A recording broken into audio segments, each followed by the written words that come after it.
มหาปาพยาธรรมจือลือหงกองไก่อุนจุมเจ้าคู่ว่าเผาอสวะกิเลสผู้ปฏิบัติเจออยู่เลยธรรมอ้างอ่านตั้งเจอตัดเป็ดลองอัดดาตัวเก่าตั้งเสื่อมทรงขัดเจอชอดผลนำสอกหาเส้นดังออกอยู่ป่าอยู่ทำกำสิงไปจมเส้นดังเจ้าพุทธาเปิดปณิธานเธอหอดถึงพอที่ทำ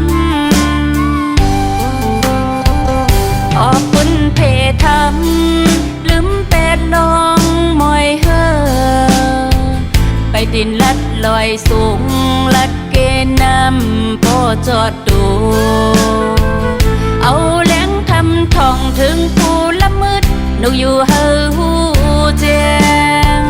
เจ้าพญาธรรมผู้เมตตาแกงกำตลอดโพ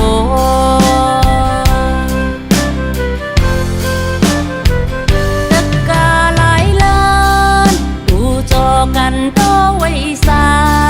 ไหลจึงมึงยองโยนนับยำเป็นสายแหลงปึงหลอนใจสมเด็จมหาปาพยาธรรมมุนจุมญาณสังวโร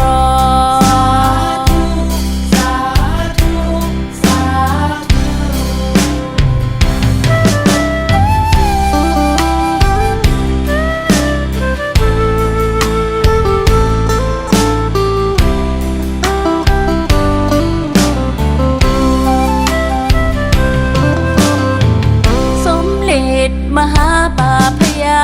ธรรมจือลือหงกองไก่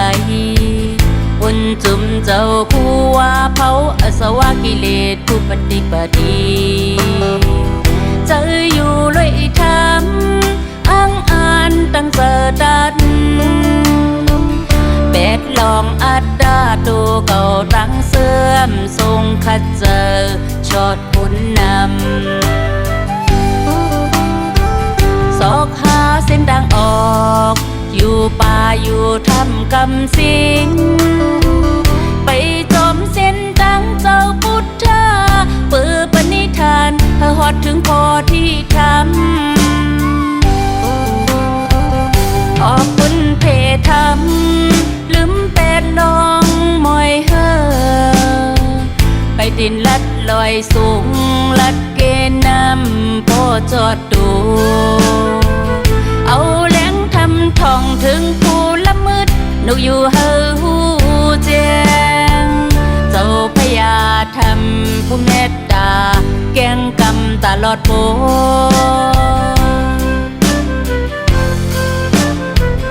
ตะกาหลายล้านผู้จอกันโตไว้ซาไหลจึงมึงยองโยนนับยำเป็นสายแหลงปึงหลอนใจสมเด็จมหาปาพยาธรรมมุนจุมญาณสังวโร